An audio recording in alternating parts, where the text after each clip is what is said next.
नमस्कार दोस्तों, मैं हूं आपका दोस्त रोहिताश यादव। बहुत ही अर्जेंट वीडियो, और अर्जेंट वीडियो इसलिए कि वजीरेक्स और बाइनेंस एक साथ फिर से 36 के आंकड़े में आ गए। अब ये तो देखिए, इनका कुछ नहीं बिगड़ना, ये कितना भी लड़ेंगे भिड़ेंगे फिर भी इनका कुछ नहीं जाएगा। जाएगा किसका? आपका और हम जैसे इन्वेस्टर्स का। क्योंकि वजीरेक्स पर जिसका भी अब फंड है, पहले तो मुझे लगता है कि शायद बहुत कम ही होगा, ज़्यादा होगा भी नहीं, क्योंकि पहले से ही जो कहानी चल रही है वजीरेक्स की, उसमें से ज़्यादातर अपना लोग फंड निकाल चुके हैं। लेकिन फिर भी अगर किसी का है उसमें, तो देखिए मैं तो यही कहना चाहूँगा कि आप किसी दूसरे एक्सचेंज पर शिफ्ट कर लो, वो ज़्यादा बेहतर रहेगा। क्योंकि वजीरेक्स की रोज़ कोई ना कोई एक कहानी ऐसी निकल रही है जिसकी वजह से मुझे नहीं लगता कि इसमें अब किसी का विश्वास रहेगा। तो जिसका भी हो, तो मैं तो ये कहूँगा आप दूसरे में किसी में अकाउंट बना लो और उसमें अपने टोकन्स जहाँ ट्रांसफ़र हो सकते हैं वहाँ पर अकाउंट बनाना। ऐसा ना हो कि आप सन क्रिप्टो में बना लें तो वहाँ ट्रांसफ़र सारे के सारे टोकन नहीं हो सकते। कुछ ही टोकन वजीरेक्स से और सन क्रिप्टो में ट्रांसफ़र हो सकते हैं, सारे नहीं हो सकते हैं। तो ये चीज़ जरूर देखना ट्रांसफ़र करने से पहले। अब हुआ क्या हुआ, ये है कि बाइनेंस ने अल्टीमेटम दिया है वजीरेक्स को कि आप 3 फरवरी तक जहां जहां आपके किसी कमेंट में या जहां भी आपने बाइनेंस का नाम लिया हुआ है रिटर्न में, वहां से हर जगह से बाइनेंस का नाम हटाइए। चाहे निश्चल शेट्टी का ट्वीट ही कहना हो, किसी पेपर में है तो वहां से भी हटाओ, कहीं ट्वीट में है तो वहां से भी हटाओ। अब 3 तारीख तक अगर ऐसा निश्चल शेट्टी करता है या वजीरेक्स की टीम ऐसा करती है तो ठीक, नहीं करती है तो साफ साफ उन्होंने एक तरह से बाइनेंस की तरफ से कह दिया गया है कि हम आपका सर्विस लाइसेंस कैंसिल कर देंगे। क्योंकि अब भाई सर्विस लाइसेंस कैंसिल करने का मतलब यह है कि वजीरेक्स का जो 90% यूजर फंड है वो है कहां पर? सारा का सारा तो बाइनेंस पर है, बाइनेंस के वॉलेट्स में है।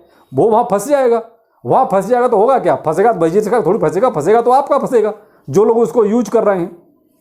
तो समस्या यहां पर है। अब निश्चल शेट्टी ने अभी भी ऐसा कोई भी क्लियर बयान नहीं दिया है जिससे वो हटा रहा है या नहीं हटा रहा है। अब बाइनेंस 3 तारीख को क्या करेगा, भाई इनका लाइसेंस कैंसिल करेगा नहीं करेगा, यानी बहुत ही कुछ इतना उलझा हुआ मामला हो गया है। तो यार हम तो ये कहते हैं, आप क्यों उलझो, आप क्यों खामखा की टेंशन लो?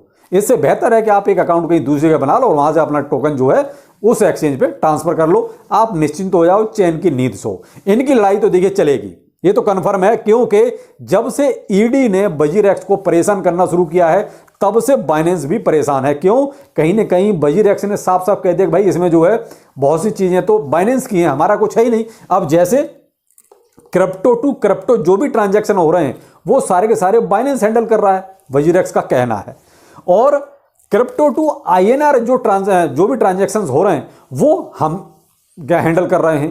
तो अब यहां दिक्कत वही है कि जो ईडी के सामने इन्होंने जो चीजें रखी, ईडी ने क्या करा, बाइनेंस को भाई कांटेक्ट किया, किसके लिए?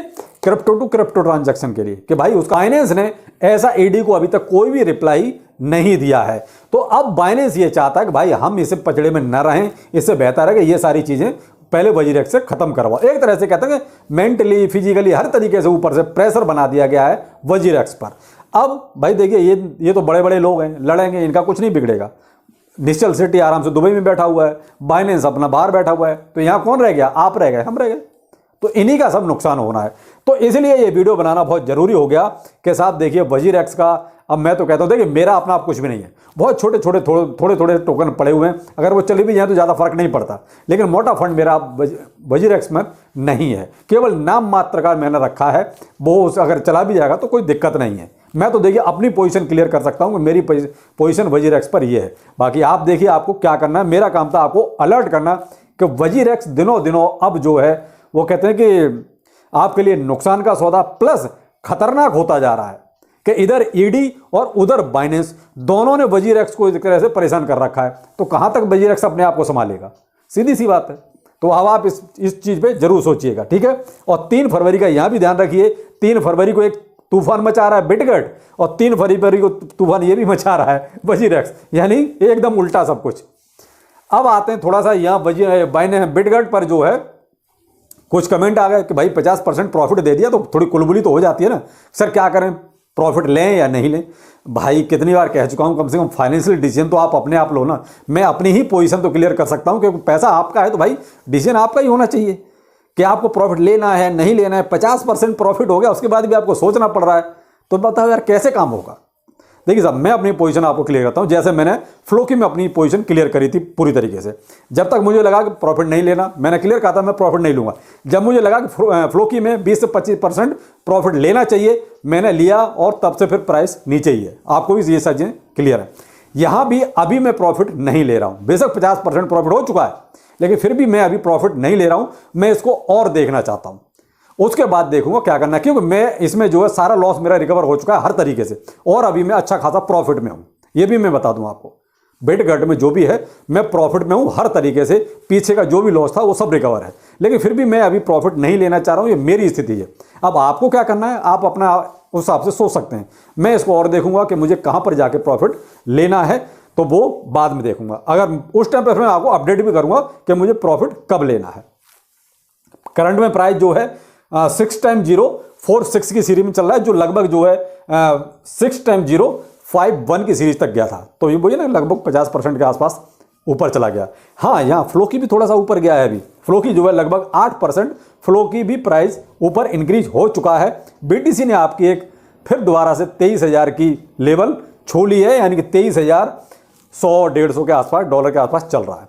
तो जो नीचे आया था वो ये $500-600 फिर से ऊपर चला गया है। तो ये क्या है, देखिए कल जो FOMC की जो मीटिंग है, कहीं ना कहीं मार्केट पे उस चीज़ का असर नज़र जरूर आएगा। तो आप थोड़ा सा अलर्ट रहिए। देखिए यहाँ पर मार्केट थोड़ा वोलाटाइल तो रहेगा। वेल्स हैं अपना गेम पूरा खेलेंगे, आप खेल पाएँ या ना खेल पाएँ, लेकिन वेल्स अपना गेम पूरा खेलेंगी। तो ये कुछ वो हालात हैं करंट के जो चल रहे हैं। बाकी और जो भी अपडेट आएगा, चाहे फ्लोकी में आए या बिटगट में आए, मैं आपको समय समय पर करता रहूँगा। बाकी आप वजीरेक्स के बारे में जरूर सोचिएगा, क्योंकि मुझे नहीं लगता कि अब ये ज़्यादा सेफ एंड सुरक्षित है। पहले तो होना नहीं चाहिए, अगर है भी तो मैं तो यही आपको सलाह दूंगा कि आप जो है ट्रांसफ़र किसी और एक्सचेंज पे कर लें, बेहतर रहेगा। बाकी डिसीजन आपका होगा, जैसा आपको ठीक लगता है। तो फिर मिलते हैं, नमस्कार।